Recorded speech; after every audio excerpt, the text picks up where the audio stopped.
નમસ્તે મિત્રો, આજના વિડીયોની અંદર જોઈશે કે પાક નિષ્ફળ સહાય 2020ના જે ઓનલાઈન ફોર્મ 1 ઓક્ટોબરથી શરૂ થવાના છે તેમાં તમારે કયા કયા ડોક્યુમેન્ટ જોશે, કઈ સાઇટ ઉપર તમારે ફોર્મ ભરવાનું છે, સાથે સાથે 20,000ની સહાય જે ખેડૂતને મળવાની છે તે કયા કયા તાલુકામાં મળશે, આ અંગેની જે ઓફિશિયલ માહિતી, ઓફિશિયલ પરિપત્ર સરકાર દ્વારા જાહેર કરવામાં આવ્યો છે તે પરિપત્રની ડિટેલ સાથેની આ તમામ માહિતી જોઈશું। તો તેના માટે વિડીયોને ખાસ અંત સુધી જોશો તો તમને આ પાક નિષ્ફળ સહાયની જે 1 ઓક્ટોબરથી ઓનલાઈન અરજી શરૂ થશે તેમાં કયા ડોક્યુમેન્ટ જોશે, કયા તાલુકામાં સહાય મળશે, કેટલી સહાય મળશે જેવી તમામ માહિતી, સાચી માહિતી, ઓફિશિયલ માહિતી તમને મળી જશે। તો તેના માટે વિડીયોને ખાસ અંત સુધી જરૂર જોજો।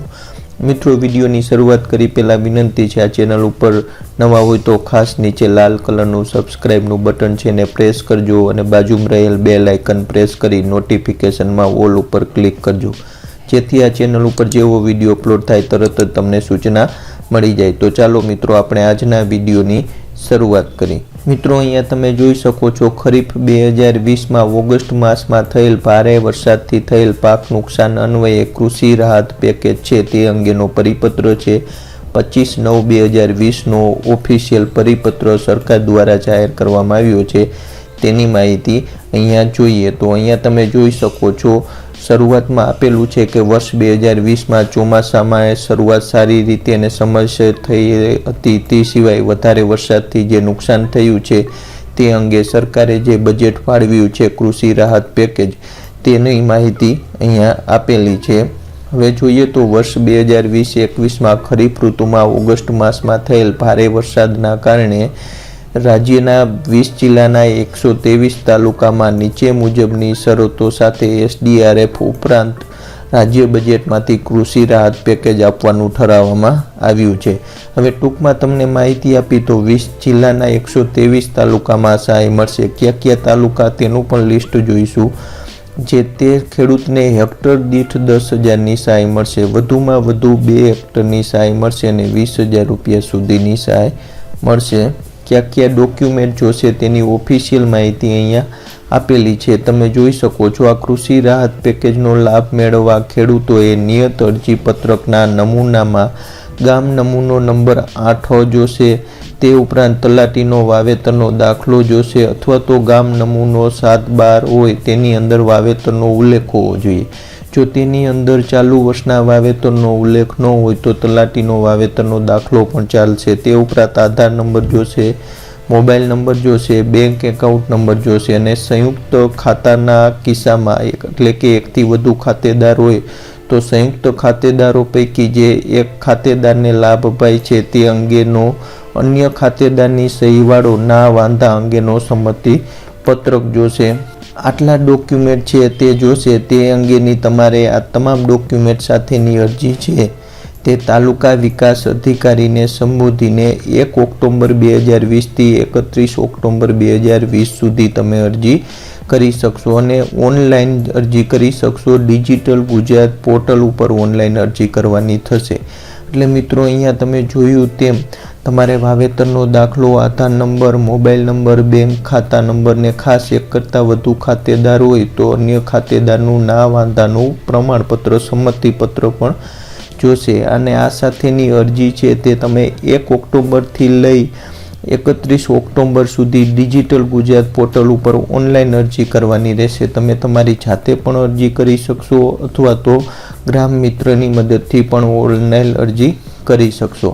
હવે આગળ બીજી માહિતી જોઈએ છે આના અંદર જાહેર થઈ છે તે જોઈએ તો હવે અહીંયા એક બીજી પણ ઉલ્લેખ છે, ખાતેદારમાં એકથી વધુ ખાતેદારના નામ હશે ગામ નમૂનો નંબર 8ની અંદર તો તે નામમાંથી કોઈ પણ એક નામને જ આ અંગેનો સહાયનો લાભ મળશે, તમામને નહીં મળે। દાખલા તરીકે ગામ નમૂના નંબર 8ની અંદર 3 ખાતેદાર છે તો 3 ખાતેદારમાંથી એક જ ખાતેદાર આનો લાભ લઈ શકશે। એટલે આ પણ અહીંયા સ્પષ્ટ ઉલ્લેખ કરેલ છે। બીજું કેને નહીં મળે તો આ રાહત પેકેજ છે તેનો લાભ સરકારી સહકારી સંસ્થાના જમીન ધારકો છે તેને આ લાભ મળશે નહીં। આ પેકેજ હેઠળ ખાતેદાર ખેડૂત એક કરતાં વધુ ખાતા ધરાવતા હશે તો પણ તેમને એક જ વાર સહાય મળવા પાત્ર થશે। એટલે એક કરતાં વધુ ખાતા હોય તો પણ તમને એક જ સહાય મળશે. ટૂંકમાં 2 જમીન હોય એક જ ખાતેદારના નામની તો તેમને એક જ વાર આ યોજના હેઠળ લાભ મળશે. સહાય 20,000ની મળશે. દીઠ એક જ વાર સહાય મળશે એટલે ટૂંકમાં આધાર નંબર ફોર્મમાં ફરજિયાત દર્શાવવાનો રહેશે.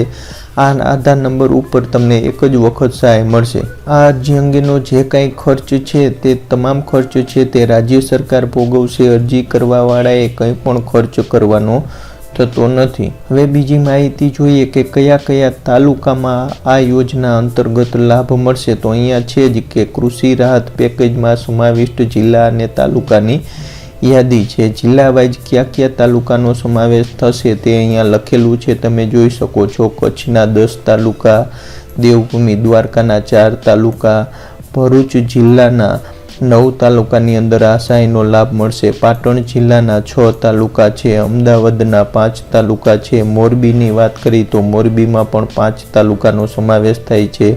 જૂનાગઢની અંદર 10 તાલુકા છે જેને લાભ મળશે. એટલે મિત્રો અહીંથી તમે તમારા જિલ્લાના જે તાલુકામાં તમારી જમીન આવેલી છે એનું તાલુકાનું નામ અહીંયા હશે તો તમે તેનું ફોર્મ ઓનલાઈન તમારી જાતે ભરી શકશો. તમામે તમામ 20 જિલ્લાના તમામ તાલુકા જેની અંદર આ સહાયનો લાભ મળવાનો છે તેનું લિસ્ટ અહીંયા આપેલું છે. અહીંથી તમે વિડીયો પુશ કરી આ લિસ્ટને જોઈ શકો છો. અને આની અંદર જો તમારા જિલ્લાનું નામ હશે, તમારા તાલુકાનું નામ હશે તો તમને આ સહાય અંતર્ગત એ 2 હેક્ટરની મર્યાદામાં 20,000 રૂપિયા સુધીની સહાય મળશે. તો મિત્રો આ વિડીયોની અંદર તમને ઓફિશિયલ માહિતી આપી છે. જે સરકાર દ્વારા 20,000ની સહાય મળવાની છે તે અંગેનો ઓફિશિયલ પરિપત્રની માહિતી તમને આ વિડીયોમાં આપી છે. જો આ વિડીયો ગમ્યો હોય તો ખાસ લાઇક કરજો. ચેનલ ઉપર નવા હોય તો સબસ્ક્રાઈબ કરી લેજો. સાથે સાથે વિડીયોને શેર કરજો. જય જવાન, જય કિસાન, જય હિન્દ.